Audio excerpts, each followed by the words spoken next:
here today with Dan Putnam, agronomist and forage specialist over at UC Davis. We're talking today about understanding the value of alfalfa water use, what's being done to improve it, so to say. Dan, welcome to the show. The water story with alfalfa, it's not completely negative as it's portrayed in the media to the public. A lot of folks think it's this big water user, and while it does use water, it has a lot of great benefits. What are its positive features, though, in the water use realm, though?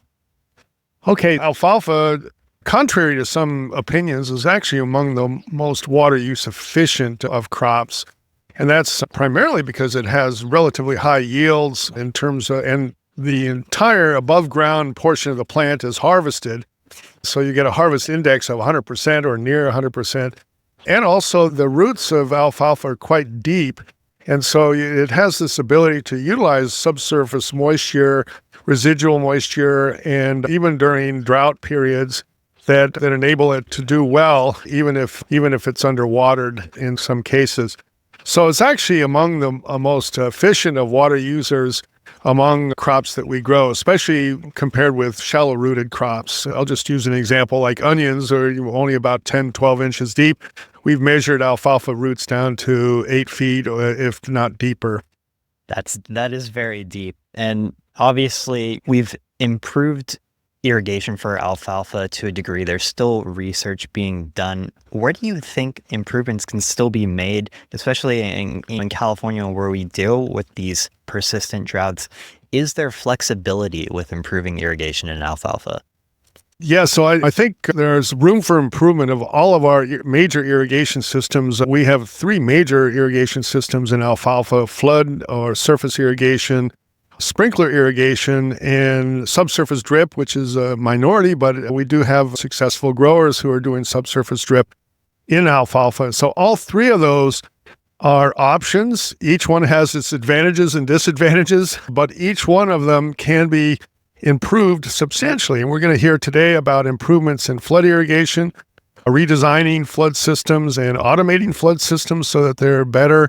In the case of sprinklers, overhead irrigation, linear or pivot systems are considered to be and usually are superior to other kinds of sprinklers and can be improved even more by using LIPA and low pressure systems that are better at applying water and avoiding wind losses. And flood and drip irrigation, some of the major problems have to do with rodent management and maintenance, and those can be addressed with different kinds of approaches. So all of those are things that can be done to improve technology. Also, in terms of improving management, that is how you irrigate, how you monitor soil moisture, and make sure that you're irrigating properly is a management issue So there's technological fixes, there are management fixes, and let's not forget that yields are really key. And alfalfa, for example, is capable of 15 to 18 ton yields here in the desert southwest of Arizona and Southern California. And good growers can get very close to that, but the average yields are closer to 8. So let's realize that we can improve yields with genetics as well as management.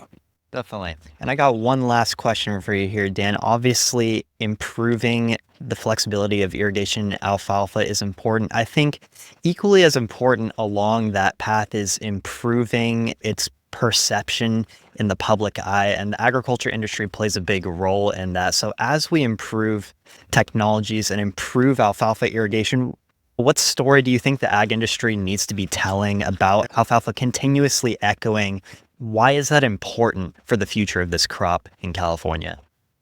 I think that's a really good point. In fact, a lot of times we in agriculture are not particularly good at telling the story of how important these crops are to not only your daily life and what leads to human health and food production, but the other part has to do with environmental services. And alfalfa has really a very good profile for environmental services, not only for soil health, but also for nitrogen benefit to subsequent crops and crop rotation, but also for wildlife habitat and those things that the general public seems to cares quite a bit about in terms of making sure our environment we have more open space and we have more room for nature. And alfalfa actually has alfalfa and rice are probably the two most important wildlife habitats and agricultural systems in the state of California.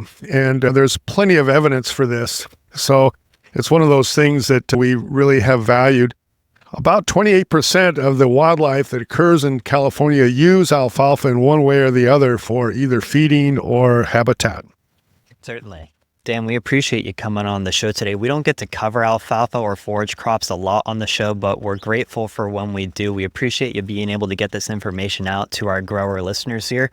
I'm Taylor, reporting from the Advances in Irrigation Tools and Technologies workshop here in the Imperial Valley. Dan, thanks for being on the show today.